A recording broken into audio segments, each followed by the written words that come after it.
Yeah. And I mean, it's nice if you can capture, because most of the time we will chat shit, but occasionally you will naturally summarize something, and it's nice to capture that. And yes, that means you have to collect a lot of shit to get that, but I think it's totally worth it when you organically say something. And this is also in the practice of psychoanalysis. So, okay, can I begin by trying to summarize, and then please feel free to do the exact same thing, just to get my head in the space. Okay, so all right, so we are speaking about little Hans, whose father has been writing to Freud. I think he was writing to Freud for about a year before a phobia even emerged in Hans. And this was do you think? Yeah. And this was in response to Freud, asking, people to send in like observations of their children to support his like infantile theories on sexuality. And so we have Hans. He's really funny. He is really interested in Whittlers, the wee maker. He has learned to differentiate animate and inanimate, so basically animals and objects, although I shouldn't say the word objects, based on their Whittlers, but he has not really been able to distinguish men and women. And so there's kind of these two things at play. One, I just kind of read this. Freud says his libidinal investment in trying to see whether his mother has a Whittler or not. And also this problem of where he has now become aware of his own Whittler in a different way. He clearly masturbates at night. His mother has told him he shouldn't do this. And so a phobia emerges where he's scared in the street when he's not with his mum. And then this phobia crystallizes the next day into when he's in the street, he fears that he will be bit by a horse. And the immediate relevance of the horse is that he often commented on horses' Whittlers. So that's kind of the immediate like signifiers that bring things together. And we said the precipitating events before this phobia emerged seemed to be him first recognizing maybe that females do not have Whittlers. We take his first recognition of this to be he laughed when his little sister Hannah was having a bath, and they asked, "What are you laughing at?" And he was like, what did he say? He said like she has such a beautiful Whittler or something. A lovely, yeah, I think initially it was like, I'm laughing at Hannah's Whittler. Yeah, something like this. And then they say why, and it's like, because it's lovely. Again, he has this very good way of like retorting as if things are very funny and normal. So sorry, yeah, precipitating factors. First, acknowledging potentially the difference that females do not have a Whittler. And Freud, as Freud says, potentially he's trying to suppress like his, masturbatory activity at night because his mom has told him not to. And if you are, trying to repress or suppress these actions, I guess Freud said that is more likely to result in anxiety than if you do have a satisfaction fulfilled. Yeah, no, go on. But no, that's all I have on that part. Okay. Freud says that like he has been sort of doing this, like, I don't know, playing at night with his Whittler for like already a year. Yeah. At that point before sort of the phobia arises. Yeah. So he says there was some delay. And sort of this is Lacan puts a big emphasis on this, on the Nachträglichkeit, retroactivity. Freud also puts an emphasis on this, where he says like we first sort of have this moment of the threat of castration, which sort of goes unregistered, and like at a certain point, then we have sort of this threat that sort of wasn't that relevant at that point, sort of be picked up again, and sort of you have sort of in sort of this in the phobia, in the repression, you have this obscuring fact or obscuring occurrence always, where sort of there is some, so a retroactivity or a delay. Delay isn't properly said because delay would mean like it started there and then sort of it delayed and came up later on. But I think sort of the idea is really sort of you need kind of two moments for repression to occur. It needs to be like, I don't know, like I think of this as, I don't know the right word for it, but like putting the seeds out in the field and then like harvesting them later on. Like it's sort of it's a two-step process necessarily. Yeah. But I think the overall what did you just do? Not a description, but like a brief summary. Yeah, it's true. yeah, That the thing that brings it together, according to Freud, is the castration complex. mhm. You know, why is he libidinally invested in seeing if his mother has a Whittler or not? I guess Freud would say he wants to see the consequences of the potential castration. He's trying to figure out if they don't have Whittlers, then that means that castration could occur. Yeah. There is a threat that I could then look like mum. And I guess that's why he's also trying to repress touching himself, because his mum said, don't do that, otherwise I will cut it off. So I Yeah, guess that's also why for Freud's reading, it makes a lot of sense, like to say, well, phobia sort of arose. Is that arose? Is it yeah. arose at that point, or after sort of Hans actually sort of recognized that there is a difference between men and women and sort of in the genital space, because sort of something that is often taken already sort of as a disavowal of male and female sexuality, or like that difference is usually taken sort of up that Hans says, well, my little sister could still grow her Whittler, her penis, because it's so small. But sort of at that point, as we read last time, really sort of it's Hans sort of just discovered that like teeth grow, that sort of they can be invisible and then later grow. And sort of at that point, it still makes sense for him to think, well, what if a Whittler just also grows like teeth grow? So that's not really disavowal. That's just like being a 3.5-year-old who just doesn't have things differentiated sort of enough in order to be properly for them to be properly understood. Yeah, I did agree with that, but then later on we saw he gets a doll and he says the same thing again, like, oh, her Whittler's ever so tiny. Do you think that's a little bit more disavowal? I'm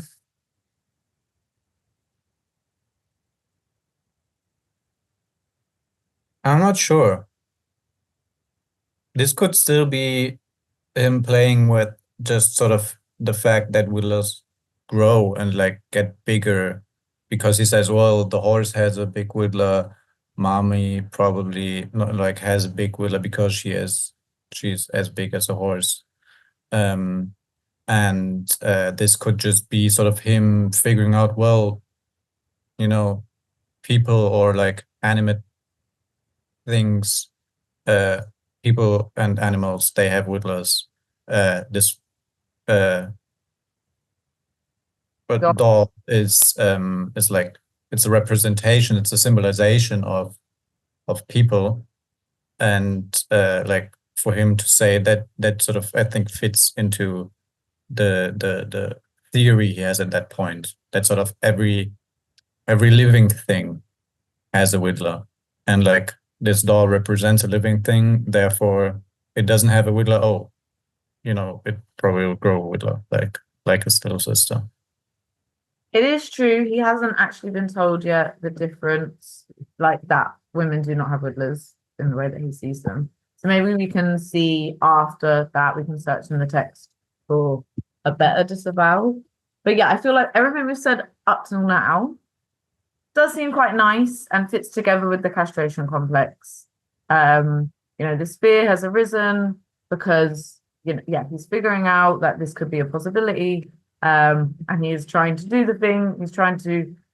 His mother literally gave him this threat, and now he's trying to not do that, and maybe that could induce some anxiety. So I think up until this point, it sounds quite nice. Just Freud and the castration theory, castration complex. But I guess now we'll go into the phobia and I guess explore whether that is enough, whether this theory is enough, and maybe bring in Lacan a bit. Yeah. That's So good. where were we? Where did we kind of get to last time? Did we get to... There's a little bit here, like I'm just looking around page 22, like the father's interpretation of why he thinks and says why the fear is specifically that a horse might bite. And just before 22, like Hans says, but white horses bite. There's a white horse at Gmunden, the holiday home, that bites. If you hold your finger to it, it bites. And so the dad notices that he says finger instead of hand. And so it's kind of drawing an analogy with whittlers. And I think he literally says, the dad says to Hans, it strikes me that it isn't a horse that you mean, but a whittler that one mustn't put one's hand to. So this is just kind of further substantiating the mother's threat to a degree, and just, I guess, that Hans's father is saying, I think your fear of horses biting is actually your fear of touching yourself, right? Yeah. One thing more, like I think this is very relevant on page, the second page of page 20. Here, the Freud tells Hans' father what meaning to give Hans to his phobia. So he says, I arranged with Hans' father that he should tell the boy that all this business about horses was a piece of nonsense and nothing more. The truth was, his father was to say that he was very fond of his mother and wanted to be taken into her bed. The reason he was afraid of horses now was that he had taken so much interest in their whittlers. This is interesting because it really gives a lot of signifiers for the dad to work with, and all of these signifiers are very much picked up by Hans also. Like he starts calling his phobia the nonsense.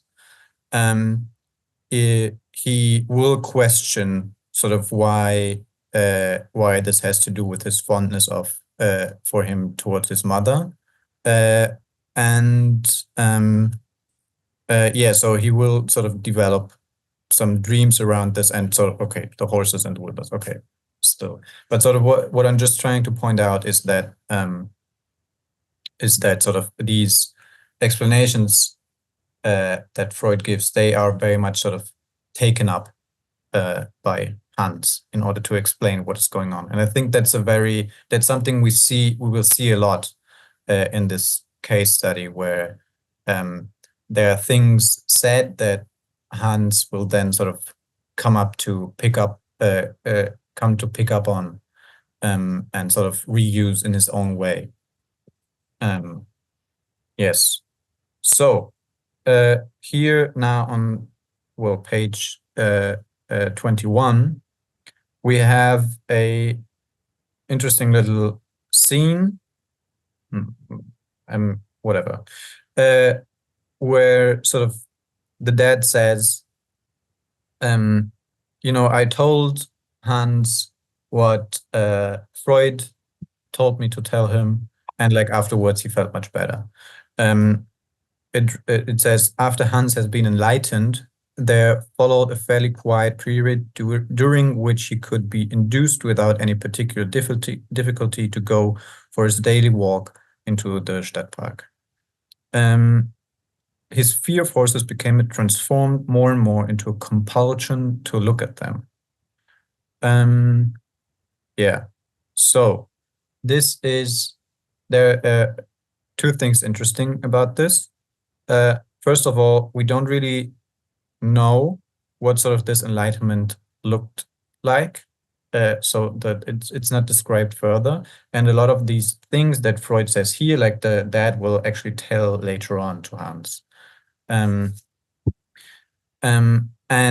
I find this one interesting because if we look into the postscript, do you have that ready? Yeah.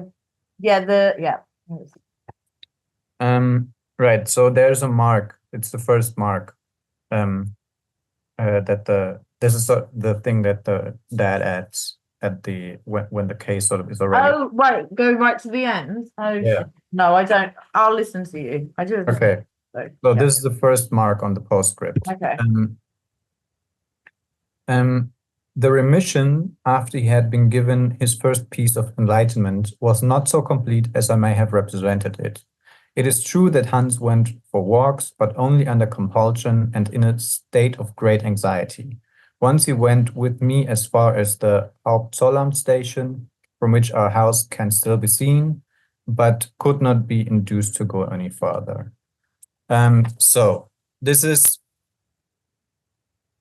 a bit of, it's I'm jumping a bit ahead maybe with this, with pointing this out, but sort of you see that here he really says, well, okay, after we followed Freud's advice, things got much better. And then in the end, after sort of everything unraveled, he's like, actually, you know what, the interpretation wasn't actually so fruitful as I first presented it, which I find interesting in that sense that you see that sort of there's a wish or a want on the father side to make Freud's interpretations work. And then in the end, there's a bit of doubt about them actually having worked. Okay, this is the first thing. Another thing is sort of that this, after this enlightenment, whatever it sort of looked like, probably the dad told him that that his phobia is a piece of nonsense. Hans started to compulsively look at the horses, which I find interesting because sort of why would you be looking compulsively at that which you are afraid of? And it's also like a real shift from what we've seen before, where sort of Hans is a bit afraid to be looked at, like where he develops some shame after his mother basically shames him for playing with his penis at night too much. So we have sort of just this if we just this contrast sort of in the look, where okay, at some point I don't want to be like, he develops like shame as like young children do, and here now he develops a compulsion to look. To me, that reads a bit. I mean, I'm sort of over-interpreting this right now, but sort of it seems to me a bit of a sexualization of the fear that is going on here. Even at its most basic level, just Hans really taking in what people say, because he's trying to understand the world. So everything that they say is really important. And it is true now. It's like he raised horses to begin with, but now he sees that the parents are taking this seriously. So now he will take it even more seriously. And it becomes this cycle, which maybe is fine. Like maybe that's allows him to work out literally by communicating with his parents. Yeah, no, I think that's very true. Okay. Maybe just important to say that, because I when I read this, I didn't read the postscript, but to me it was obvious he wasn't getting better. Like I do think it makes sense, Freud, this guy you think is amazing, says to do this, and you will think you see a tiny improvement. And I guess literally on the next page it then says the fear returns, so it's easy to see that didn't happen. But I think an important thing to say is it doesn't say what the father said to Hans, what formed the enlightenment, but what is clear is even at this point, Freud advised that, let me see, Yeah. Freud at this point says that the father should tell Hans that women do not have whittlers, and the father does not do this. Yeah, that's true. He will only do that later on. Yeah. Yeah. So I just feel like maybe the father, because he's in this too, and it's complicated, and I don't, like why, I don't know. Yeah, the father's invested, but clearly doesn't want to get wrapped up in these complications. Like for him, for whatever reason, this is clearly an awkward conversation as well. Yeah, no, there's an emphasis that is really put on this by Lacan, which I don't think is wrong. And sort of it's the emphasis of what, like it says right at the beginning of the text, that sort of the parents try to put as little as much pressure, or like what's again the saying, raise the child with as little as much coercion and absolutely necessary, and like want him to express himself without being intimidated, and like Lacan really says, like he like puts his foot down on saying like, well, this very much contributes to sort of all the problems that sort of Hans is going through, in the sense that Hans' father is very concerned with this strategy. Like he really wants Hans to think that he isn't threatening him, that he isn't doing violence to him. Yeah. So we can see what will happen to this. Okay. Yeah. So there are two things. I don't know how important this is, but also on page 21, we see that Hans' phobia is, or like Freud says at this point, is, I don't know. Okay, let's call it the phobia. I'm saying this because Freud here sort of around, he says, well, it's actually still anxiety, it's not yet phobia. But sort of that the phobia is getting worse when he has to stay inside the house with sicknesses. So here, sort of the phobia become worse. This will be interesting to contrast with when the phobia gets better. And it usually gets better when he explains something that he is obviously wondering about, even explained by himself. Yeah, okay, because he does do a lot of explaining himself later. Okay. Yeah, again, sort of in light of the sort of compulsion to look at the horse, we see sort of that the phobic object is a very ambivalent object, in the sense that because Hans, the family gets a new maid, and like the first thing that Hans sort of does with this new maid is like play horse with her, and he calls her my horse. And yeah, he's like playing with her and like saying like, oh, what if you do such and such a thing, you'll have to undress altogether and take off your chemise even. Like, yeah, let me see you whittler. And yeah, sort of being more affectionate towards the horse than he is actually sort of in the streets when he sees a horse, where he's just afraid. Yes. In that example, Freud also says that this time, because last time we spoke about this more true repression, where he no longer wanted, when he was, going to wee, he didn't want the girls to see. And there was like, do you think it's too strong to say some shame around that? No, definitely. Yeah. And so Freud says this fun example with the maid, playing horsey with the maid, and then maybe we should get the text up. But then kind of saying, oh, you can't be naked, otherwise people might see your whittler, like in this more moral tone. And so Freud was saying he's still getting to explore these things, but now he's coming at it from a moral stance. Yeah. Which makes sense. What page is that on? I really want to just specify like how does he the Almost. Whittler part here. Like, how has he managed to get that in conversation, basically? So, yeah, he says, G up, E up, whatever. And so Hans says to the maid, if you do such and such a thing, you will have to undress altogether and take off your camise even. He meant this as a punishment, but it's easy to recognize the wish behind it. She says, and what would be the harm? I'd just say to myself, I haven't got any money to spend on clothes. And Hans says, why? It'd be shameful. People would see your Whittler. And Freud says, here we have the same curiosity again, but directed onto a new object, and appropriately to a period of repression cloaked under a moralizing purpose. So it's being shifted from the mum onto the maid, I think more as a way to play around with these ideas. But he is much more moralizing about it, whereas before he would just ask to see, or he would ask more direct questions. Yeah, right. There's you see some repression at work, as Freud points out.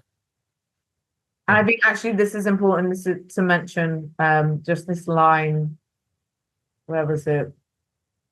Yeah, but I don't know why he's saying it. It's not really clear where it comes into play, this undressing, but he does say, if you do such and such a thing, you'll have to undress altogether and take off your camise even.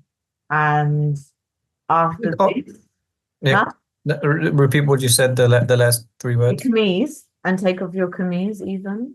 Just,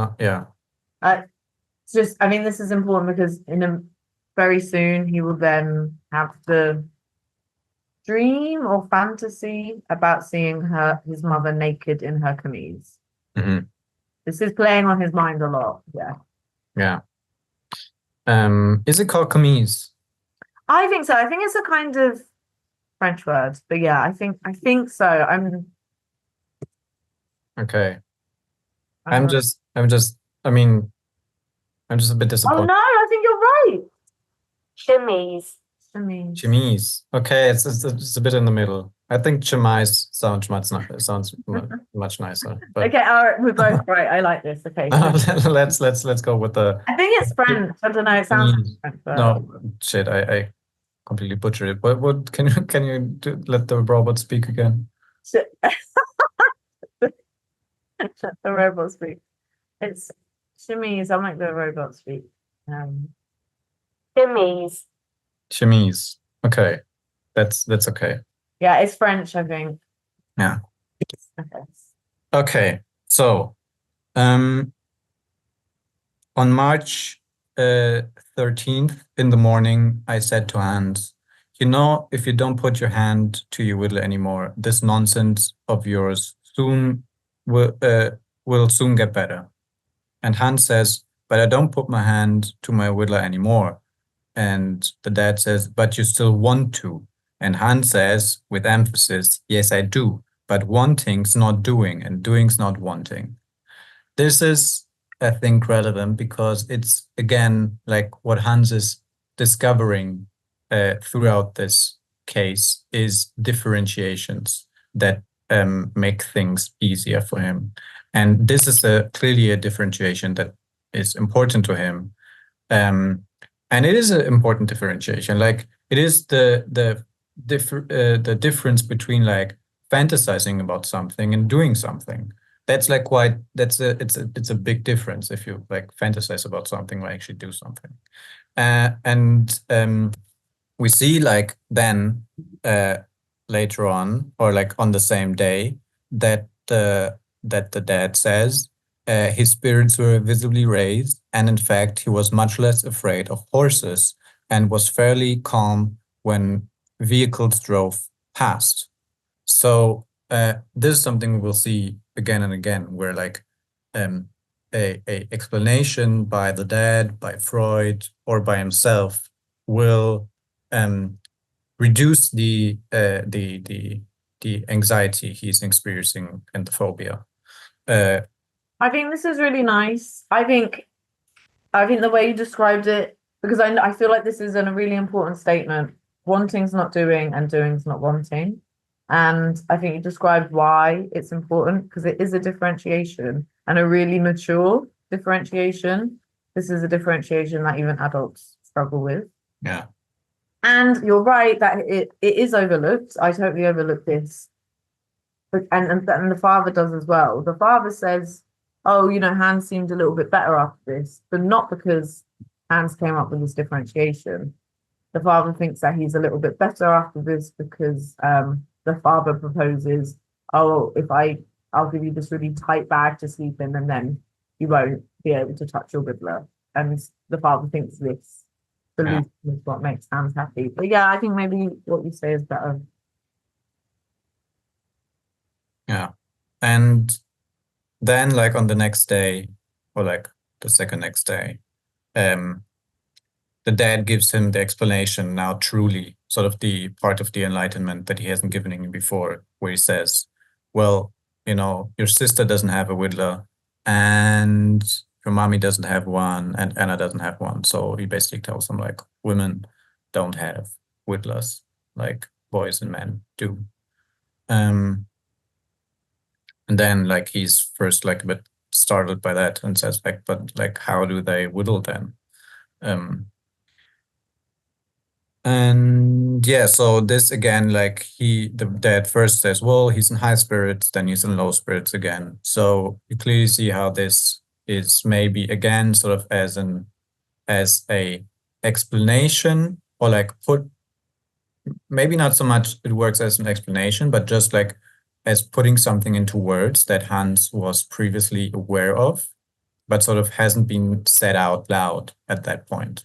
Like he knows kind of that like women don't have Whittlers.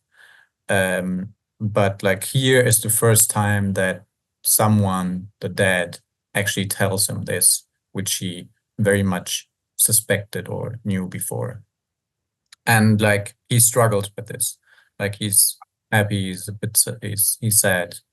Yeah, so there's something definitely for him to this is something for him to work on, basically.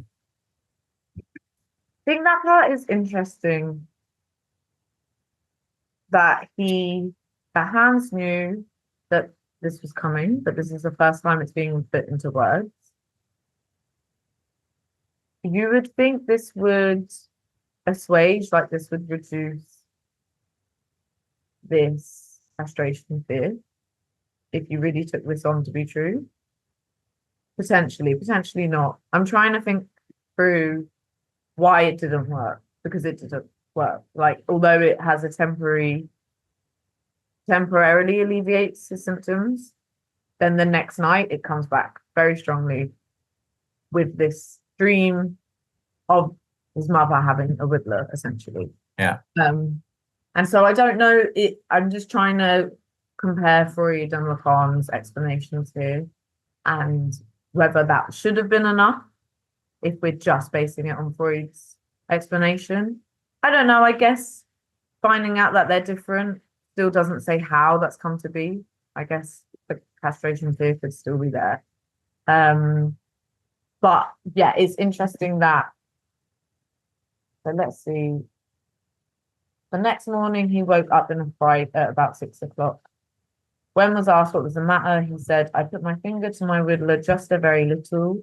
I saw Mummy quite naked in her chemise, and she let me see her Riddler.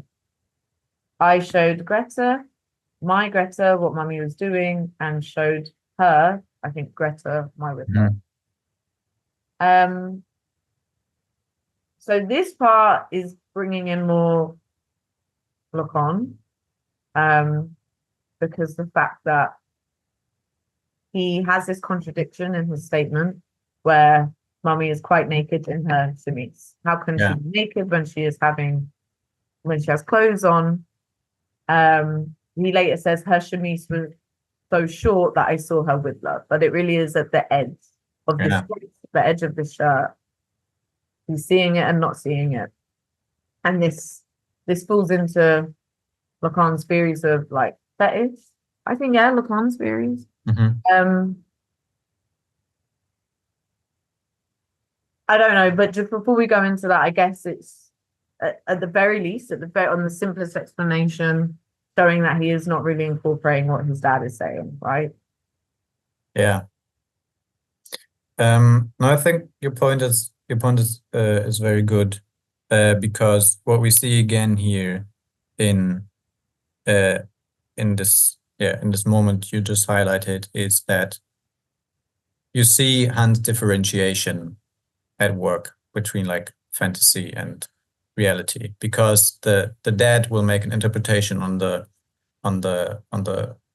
side of reality where he says, well, you can be in your chemise and quite naked, and like Lacan tells us, well, actually you can in fantasy. This is how fantasy works. You have like a fantasy screen up where you sort of imagine, which enables you to imagine what is behind that screen. So it is precisely sort of the chemise that actually makes him able to hold on to or generate the fantasy of the feminine Whittler. Okay, so this is really nice, actually, this distinction between reality and fantasy. And that is where Lacan comes in, because he focuses, instead of the castration complex, he focuses on this being, he calls the imaginary phallus, which I guess is essentially more in fantasy than reality. Yeah. The imaginary. Yeah. And I really like what you said. So you literally said he wants to hold on to that part. And so I think this is where we really do move away from this kind of castration complex, which is very concrete and real, to a reformulation of that in a more symbolic way. Yeah. And I guess like in shorthand, the imaginary phallus to me is like the power of the mother. Yeah, it's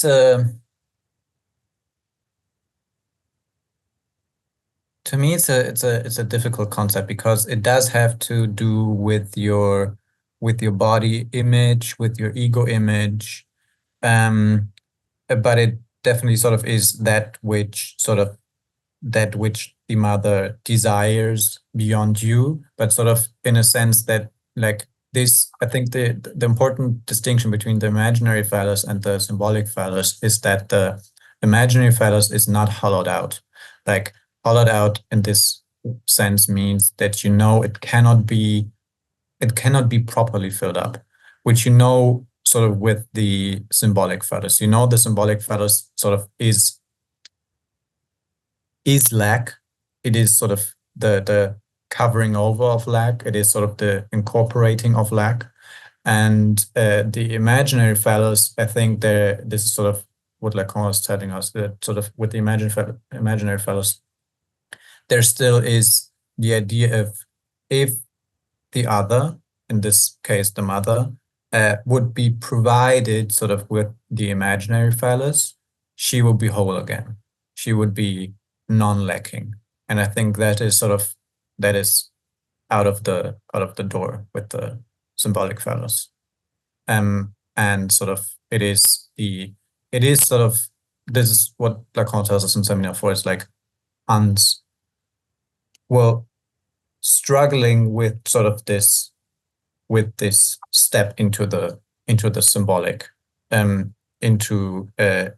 because we see that sort of the whole phobia sort of arose because something in the way a quite primitive symbolic was struck for him, like ruptured with the birth of the little sister, and sort of with the whole questioning of the phallus, and also like the phallus sort of becoming maybe like a real object, like in a sense that you like there are some stirrings that maybe are sort of don't fit into just a nice imaginary encompassing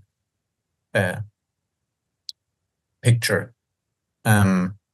So I don't remember why I started saying all of this. I think no. You asked what the imaginary phallus was. Yeah. I think this is really nice. So, in this kind of child development of sexuality, just child development, full stop, it's trying to shift from this imaginary phallus to the symbolic phallus. And at the beginning, so if I'm interpreting what you said correctly, at the start, you are the imaginary phallus for your mother and you complete her. And it's this very simple relationship. And then it gets ruptured for many reasons.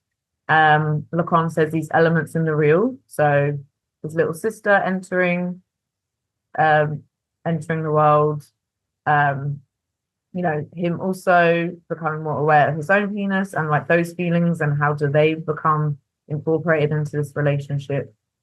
I think I feel like we're missing one as well. They're the two main elements in the real. The stirring?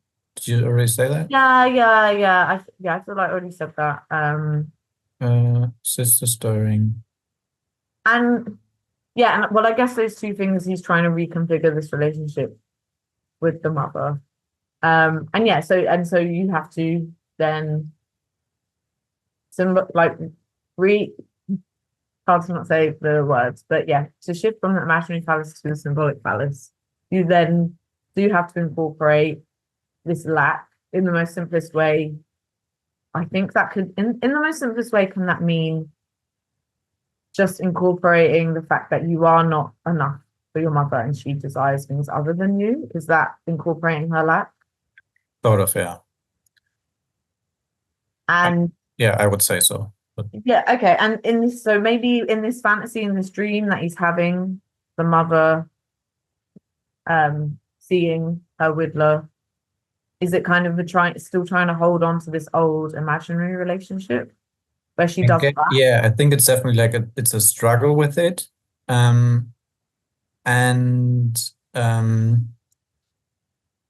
I think sort of the reason why also sort of this explanation by the dad wasn't enough because it only addresses sort of the castration complex on two sort of two reality focused terms.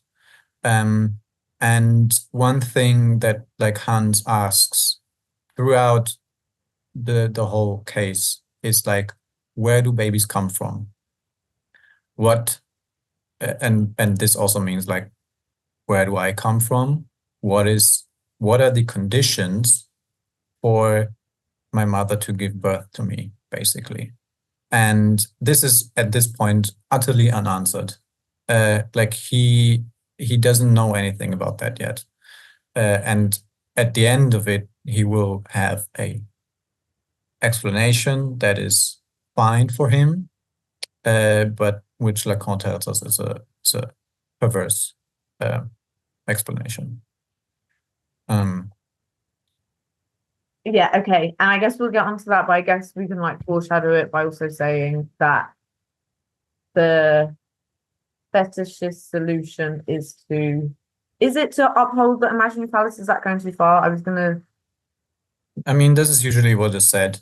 Yeah. We can see if we actually find this here or not. Yeah. Okay, that sounds good. Okay, should we focus on the zoo scene and then skip a few pages and go right to the giraffe dream? Yeah, the what scene? He's at the zoo The and zoo, afraid yes, of sounds large good. animals. Yeah. They go to the zoo, and Hans is afraid of big animals. Big animals, which he also has a poster of in his bedroom. So they see the giraffe, and he's afraid of the giraffe. They see the elephant, and he's afraid of the elephant. They see a pelican, which he's also afraid of. But he has the poster of the giraffe and the elephant on his bedroom wall. He's not afraid of the small ones. So afraid of the big ones, not afraid of the small ones.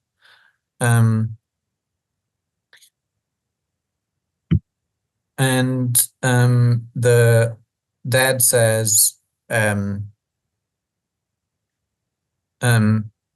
basically, you're afraid of big animals because big animals have big whittlers and little animals have little whittlers. And Hans responds to that, and everyone has a whittler. Okay, everyone has a whittler means, the women also have a whittler. And my whittler will get bigger as I get bigger. It is fixed in, of course. Okay. Freud sort of tells us, well, this is him like basically sort of fantasizing or like protecting himself from like the castration anxiety. He says, well, it is fixed in, it will get bigger, blah, blah, blah. I think sort of this is a good statement of like encapsulating where like Hans finds himself at this point, and is sort of because the fixed inness of the penis of the whittler will be quite troublesome for him, and he will and later on he will fantasize about sort of the whittler being taken from him, being attachable and detachable. So I think parts of his anxiety actually sort of do like not here specifically, but sort of in the beginning really do come from the idea that it's okay, sort of there is of course a fear of sort of a castration fear, a fear of sort of losing the whittler, but sort of there's also the fear of it being fixed to you, like you not being able to distance yourself from it, you're not being able to like control a uncontrollable real object. So this is quite clearly stated just here in this. Well, it is fixed in, it will grow. Like, okay, you have only at this point still the concept of growth to explain like the difference between big and small, and you have something being fixed. I think this will be something that Hans really works on, and this is something that really troubles him, because, okay, you have the maybe more consciously avowed, at least by Freud and the father, aspect of the castration complex of like losing the phallus, losing the whittler, of the more consciously avowed sort of affection towards the mother, but you have less or not emphasized at all by Freud and the father, like maybe, well, the fear that the anxiety that comes with the whittler being fixed, with you being basically sometimes stuck with the mom, being engulfed in her desire. It's true that you can see why Freud would think it's fixed in. Sounds like a great solution to the castration complex. But it says after Hans says it's fixed in, he had a really bad day, really terrified, hardly ventured out of the front door. So that kind of backs up what you're saying. The fixed in part, this is not a good thing. And it's true, Lacan will focus on this later, and even in his fantasies, there will then be some like substitution. And it's true, like still talking about the growing. I think there's a lot of examples finally here of the disavowal. Still talking about the growing. Everyone has a whittler. Also, before this, he also says, but I've never seen the big animals whittlers yet. To me, that I feel like maybe he's talking about the mum. I've not seen it yet, because in the text it says he has seen, I don't know, the lion's whittler, if you want to take this in a literal sense. But I think it's still this, he hasn't moved on, he still wants to see the mums, and he still thinks it will be present. And like, I want to emphasize again, I'm emphasizing this too much, but I think it's very important that like part of this question is like, where do babies come from? Part of it's not just sort of the sort of the fantasy of, well, women also have whittlers, therefore I'm not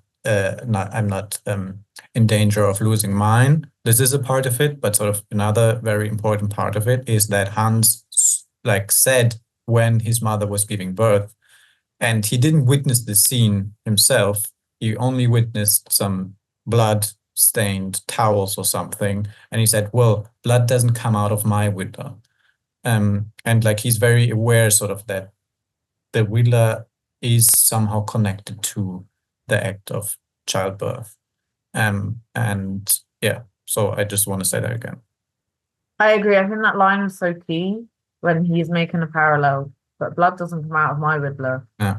Not only is it telling us that he thinks Riddlers are involved, but he's also confused and he's like, does that mean I can or not as well? Like, he's trying to differentiate, but it's not working as Yeah. well. Yeah. Yeah. Okay. Okay, should we look at the dream of the giraffe in some 20 seconds? Yeah. Okay. Yeah, let's go through it because I can only remember one small thing that Lacan said, and I essentially don't remember who the giraffes are, the big giraffe and the small giraffe, who do they represent? So It changes, but yeah. Let's look at that. Okay. Do you want to read it? Should I read it? Yeah, go for it. Yeah, he said, he is Hans. In the night, there was a big giraffe in the room and a crumpled one. And the big one called out because I took the crumpled one away from it. Then it stopped calling out, and then I sat on top of the crumpled one. So this is a very condensed,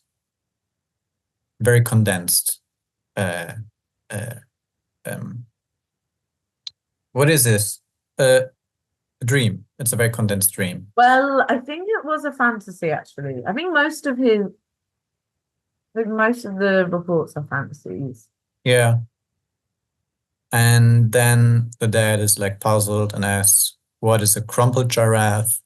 And Hans takes a paper and crumples it up and says it was crumpled like this, right? Yeah. Exactly. And like Lacan makes a lot out of this. Like he says, what we see here is sort of something turning into a symbol. That is sort of, if you the crumpled, like you have a crumpled. Oh no, I now know what you mean, but you don't properly remember like who is who. I don't also properly remember like who now is the crumpled giraffe. I don't know. I don't remember like exactly what Lacan said. Yeah. Then he said, no, I didn't dream it. I thought of it. This is the point of fantasy that Lacan also emphasizes. Yeah, and then well, there's a bit of more in the asking of the dad. When he said, what did you do with the crumpled one? He said, I held it in my hand for a bit till the big one had stopped calling out. And when the big one had stopped calling out, I sat down on top of it. Okay. So Freud and the father both interpret this as Hans coming into the room when where his dad and his mom are sleeping. The mom is the big giraffe, or no, the dad is the big giraffe. In Dad is the big giraffe calling out, complaining. Yeah, right, calling out, complaining. That sort of Hans should like sleep in his own bed, and then sort of, well, he kind of takes possession of the mom by sitting sort of on her, something like this. Now I also don't fully remember like what Lacan says. Lacan really tries to say, well, we see here basically that sort of this is something I had to try to point out earlier on with saying, well, Hans takes up things as symbols or starts imaginarizing things with like the children, like he plays with the children, but then they become his fantasy children, the same ones he actually sort of played with. And here, like, we have sort of also something where he says, well, what does it mean for something to be crumpled? He says, well, it is like something you write on a piece of paper and you can like crumple it on a piece of paper. It starts to become like a symbol. It stops being just a real object, maybe. I'm not sure about this. And starts being more it starts becoming a signifier in the sense of like a signifier that like the horse sort of is a signifier, like a universal signifier in the sense of you can imaginarily sort of work with that, like put other things into it, like project things onto it, like put it in different situations, something like this. You know what? That's like, it's true. We'll speak about it more. The horses signify for many things as he works this out. But ultimately, yeah, what is he trying to work out? A lot of it, not all of it, is this relationship with the mother. And so you can see there would be an emphasis on, okay, how do the mother as signifier, what does this mean? What does she want? How do I symbolize this? What did we call like, not the central signifier of the horse? Central? It's universal signifier? Universal signifier. Yeah. The horse is this universal signifier. I guess the mum is not going to become a universal signifier. It's just more how do I make her, I guess, a more complex signifier, more complex than this imaginary me and her. That's all it is. Yeah. Like, how do I like expand this universe? I do think, like, again, like, just trying to, like, Occam's razor, the simplest explanation. I do think this dream clearly does riff off the real scenario where Hans comes into their room every morning, gets into bed with mum. The dad says to the mum, you shouldn't, like, hand it to him like this. And the mum says, oh, it's just a minute, it's fine. And I think we can't, like, forget, though, that the dad literally drew the giraffe, like, literally drew the giraffe. I've lost the page.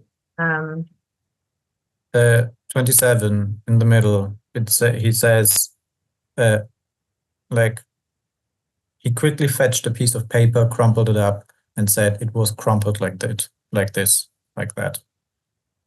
But it was just crumpled from the beginning. It doesn't really say who did it. Yeah. No, Hans did it. Hans did it? Yeah. Because I know in real life he does it to demonstrate it. Yeah. Is that the same in the dream? Does he do that as well? Oh no, in a dream he doesn't do that. It is just crumpled. Yeah. Like what? Like why? Why is it crumpled? Like, to me, that's kind of a rejection if he does it. What do you mean a rejection? I don't know, like, well, because just if I wrote something and I went like that, then it's a rejection. Yeah. I think that's an overinterpretation. But okay, maybe it's just, so maybe the only important thing is that it's on a bit of paper and it's been symbolized. Maybe it doesn't matter that the paper was crumbled. Okay. Yeah, no, I mean, it is a question, definitely, of like what crumpled here means, why it is crumpled. I would focus on something else that because the dad does take note of this dream, and Hans notices. And he says, like, why are you taking notes? And the dad says, I shall send it to the professor who can take away your nonsense for you. Which is sort of relevant because it really props up Freud as someone who has like authority and power to like take away like Hans' phobia, Hans nonsense, and also sort of the dad also says like he won't be able to understand how you can think that a giraffe can be crumpled up. Like he also says like you have to, there's a kind of a demand to like express himself in an understandable way, which I don't think this I mean, you can definitely interpret this, and Lacan does interpret this, but I think still, like the dream itself, it is quite enigmatic in what it means. And then you have sort of a demand by the dad of like, speak more clearly, basically, which I think is relevant. And then he says like quickly tell me what you are thinking of after after they talk about the dream. And Hans says jokingly of raspberry syrup. And then the dad asks, what else? A gun for shooting people dead with it. Okay, again, quite enigmatic. What does this mean? Why does he say these things? When we look into the postscript, there's a note by the dad on this. Okay. It's the second note, and he writes, as regards raspberry syrup and a gun for shooting with, Hans is given raspberry syrup when he is constipated. He also frequently confuses the words shooting and shitting, which in German are schießen und scheißen, so they sound as similar as they do in English. So to me, this is very interesting because like both of these things he just like freely associates, like both have to do basically to do with shitting. When he's constipated, it's the raspberry syrup, and shooting people dead is also like, he confuses something, it's also shitting. So I think this gives us a bit of it doesn't really give us the meaning of the dream, but it shows us a certain connection that we have with this dream. And sort of the connection is, it has something to do with shitting, which will come later on with the question of the Lumpf. Something about shitting is important to Hans. He works with shit. He works with what is shitting. And in my interpretation, although right now I don't have any proof for that, it is still focused on the question of like, where do babies come from?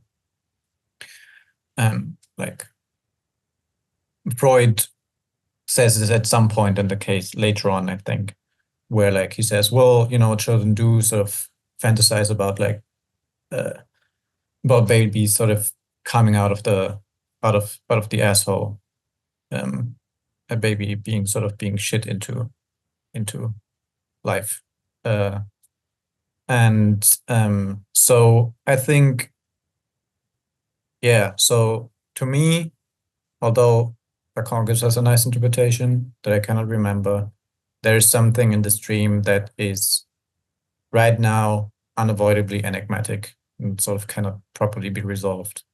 We can see what else comes in and like how the signifier basically develops, and then like see what is happening to it.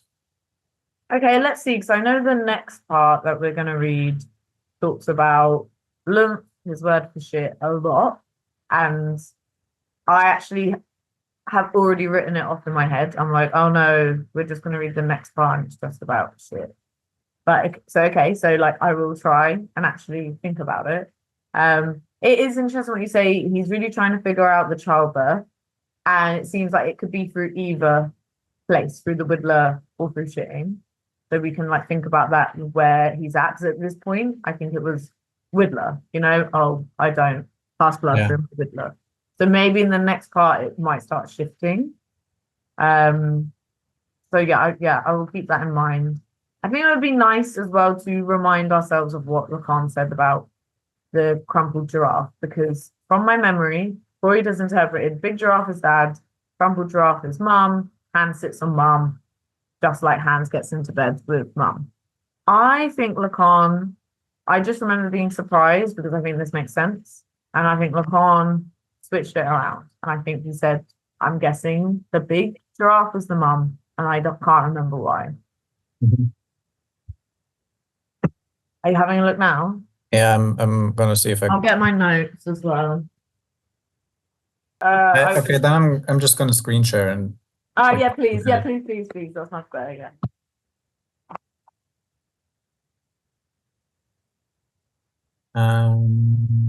Here we are. So let's pause for a while and make it bigger. Let's pause for a while on what is quite obvious and visible. A large giraffe and a small giraffe are of the same stuff. One is the double of the other. There is the aspect of big and small, but there is also the aspect of always being a giraffe. In other words, here we find something that is altogether analogous to what I was telling you last time when I said that the child was caught in the mother's phallic desire as a metonymy.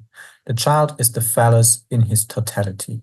So when it's a matter of restoring to the mother her phallus, the child phallicizes the mother as a whole entity in the form of a double. He produces a metonymy of the mother, which hitherto was merely the enigmatic phallus that is at once desired, credited and not credited, submerged in ambiguity, in belief, and in the term of reference, namely the luring game with the mother. All of this turns into something that starts to hang together as metonymy, and as though it weren't enough simply to show us the creation of the image and its introduction into a properly symbolic game, in order to explain to us that we've passed from the image to the symbol, this little giraffe, about which no one in the observation comprehends anything, even though it's so visible, Hans tells us that the little giraffe is so very much a symbol that it can be crumpled like a little giraffe on a sheet of paper. We have come to the point that the little giraffe is no more than a drawing. Yeah. Yeah, but yeah, and then so passage from imaginary to symbolic, which is what I remembered. Maybe keep going, because I still feel like that. Oh, okay. So his interpretation is that they're both the mother. Do you see this here? Well, just because he said the doubling of the mother. Yeah, no, makes sense. This is the same gesture by which Hans tries to make his parents understand what is at issue in the little giraffe. At that moment, the little crumpled up giraffe signifies something that belongs utterly to the same realm as the drawing of the giraffe that had been made once before, as you pointed out. Here it is with its whittler, which was already on the path to the symbol. Whereas the drawing of the giraffe is freely sketched and each of the members is in its right place, the whittler has been added to it. It is something that is truly graphic. It's a linear stroke, and to boot, so that we are fully aware of this, it is separated from the giraffe's body. Separated, interesting, yeah. And then he goes into like how the signifier as a symbol is like passed around. Like you have the letter, and like Lacan says in the Purloined Letter, that sort of the letter is the real sort of subject of the play, of the story, where sort of it is like passed around, it is stolen, it's like everything sort of revolves around it. You know, like a MacGuffin in a movie. Do you know what a MacGuffin is? Well, A MacGuffin is a coin turned by a term coined. Shit, this makes a lot of sense. It was a very nice slip. So it's a term coined by Alfred Hitchcock, and sort of it is that thing in a movie which like everything sort of revolves around, but like is really like a stupid, meaningless object that sort of you never really you never really explained what is so important about it, only that it is important. Like, I don't know, you have this most clearly in like stupid action movies. But you have it like in most of Hitchcock's films, like where you have like the birds or something in one of his films, and like, you know, it's like why do they come up? The movie is called The Birds. The people are afraid of the birds. They run away from the birds. What the fuck are the birds? You're not told. In Transformers, you also have this. You know, have like one sphere of like power, and like whoever has this sphere of power like gets to rule or like has a lot of power, you know. But it's like, okay, the whole movie revolves around getting the stupid sphere or cube or something from the other guys. They steal it, you steal it, you fight. ring. Yeah. The ring, exactly. The ring is the perfect MacGuffin. Yeah. Okay. And I made that slip. I said I said coin. A coin is also like a MacGuffin. Like coins go from one hand to the other. Nice. They make circulation in an economy possible. Okay. You build debt. You spend. You exchange. Yada yada yada. Yeah. So I think you're right. Like it was good to look at this again. Is there any more right at the end? Just sometimes at the end you might summarize a little bit more. Yeah, here, this is the interpretation on the stirring of the phallus. In this series of elements or instruments that are called mother, child, and phallus, the phallus is the new element that is no longer merely something that is played with because it has become unruly.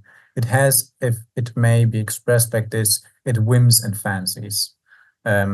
I basically think, you can think of like sort of, getting a boner in like school when you really don't want one, and it's like really like, I don't know what is this happening to me. It's almost like having an own mind, or I think like of a cat's tail with just like, even the cat is doing something else, but it's like wiggling around, and then at some point the cat is like, oh, a tail, and like starts chasing its own tail, as if this tail is not like just controlled by it or part of it. But it isn't. It sort of has its own mind in a sense, which makes a lot of good phallic, actually not very good, but a lot of phallic jokes possible. Like, I don't know, you say, well, I was thinking with my other brain or something, Yeah. It really is personified like that. Yeah. Yeah. Okay, keep going. Just for completeness. I'm going to continue. It has, if it may be expressed like this, its whims and fancies. It has its needs, its demands, and it wreaks havoc everywhere. Yeah, I think it's a matter of finding out how this is going to be settled. That is to say, how, at least within this original trio, things are going to be fixed down. We are going to see a triad emerge. First, my penis is angewachsen. That means my whittler is fixed in. Here we have a form of guarantee. Unfortunately, no sooner had he been able to profess that his penis is fixed in, that the phobia promptly flares up. It has to be believed, therefore, that there is also some danger to it being fixed in. This is, I think, really a very good point by Lacan, which Freud just doesn't make. Then we see another term appearing, the boring of a hole. Okay, this is much later on in the thing, but sort of as we also referenced, like you have the drilling of like a hole is made, something becomes detached, and sort of I think Lacan really reads this dream as a precursor to that, of something becoming like a symbol, something becoming exchangeable. Something needs to be detached from you, or like if we say it in the properly Oedipal way, it needs to be taken, stolen from you, in order for it to be able to be passed around, to become an object of exchange that can be exchanged like a coin. It's interesting because Lacan is obsessed with exchange of gifts and what it means and the hierarchy, and I sometimes get lost in it. But I do think it is important when we're looking at Oedipus complex. Again, you thought it was set in this relationship between you and the mother, almost one. And now it's like, okay, no, we are separate, but we must now exchange things. Like, how do we, through exchange, create a new social order? Like, I think that is why Lacan is obsessed with it. He sees it as a means of establishing a social order. Mm-hmm. Yeah. Yeah, there's nothing more after this. Okay, yeah, nothing? Okay. No. He talks about the plumber and the school. All right. Okay. Yeah. Okay. Yeah. Okay. So, I did think it would be a bit more obvious, but maybe it was just, it's two mums. The dad doesn't come into it. I don't know. I think the most important part is the movement from imaginary to symbolic, and I think it was quite nice. No, I think the other one I forgot about that, and this is something that I still struggle with in Seminar 4, is sort of this doubling of the mothers that Lacan really makes, that Lacan really emphasizes, especially at the end of Seminar 4, and like he even brings Leonardo because he cannot properly explain it just with little Hans. This is something that is a bit, it's a bit unclear to me as to what this actually does and how this functions. Maybe this is also why I forgot it. Yeah, which is nice. So as to, yeah, I am glad we went back because I agree. I also am unclear with that. At present, my understanding of the doubling of the mother is more hands taking up the maternal position. That's how I see the doubling, but I think he means something else more than that. So we can see as we get to it. Yeah. Okay, this was good. I'm really excited for the shit. I am very excited now. I think it's a really good point. And now I will read this next part with this in mind. I'm really glad you said it because I was a bit like, this part has no meaning. Why do I want to read it again? But I will be more patient. Cool. One last thing. We already said that last time, but just like to complete this third. On March 30th, last page, page 30, Hans comes to the dad and like tells him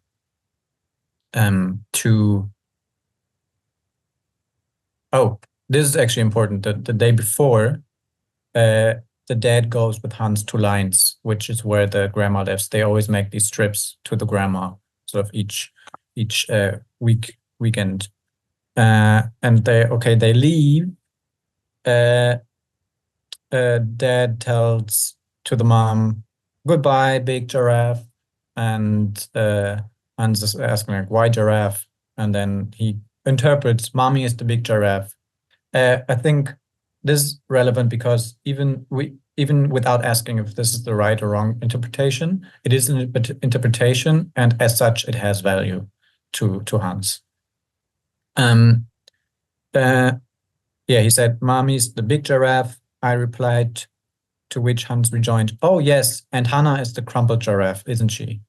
I'm not super sure what to make of this, if this is really relevant, if this is okay, Hannah as sort of representation of like imaginary phallus. I don't know. Maybe it's just like, this is a young boy. He's 4 years old or something.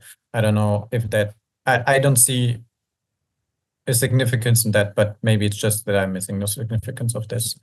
No, because it's true. When I read it, I was like, oh, this is horrible because like Hans is just chatting and trying to make sense of stuff. So I dismissed it as well. But maybe all it gives evidence for is that Hannah is also involved in this complicated circuit. Yeah. Yeah, maybe it is. Maybe it does actually sort of support my point that sort of the question of the Whittler is very much, and the giraffe is about also like childbirth, like where do babies come from? And like literally says, well, the crumpled giraffe is a baby, it's my baby sister. So okay, maybe it kind of supports that, but I don't know. And then sort of the next day, I don't know if they're back already or if they're now in Lines. I don't know if they take a 1-day trip or 2-day trips. He comes up with these two fantasies of them transgressing boundaries, transgressing laws together, where once they crawl through a rope that is meant to lock off something, and then they're catched by a policeman, and then they smash a window together in the train and are caught by a policeman. So Lacan tells us, and like Lacan's interpretation is that this is a fantasy of like breaking out.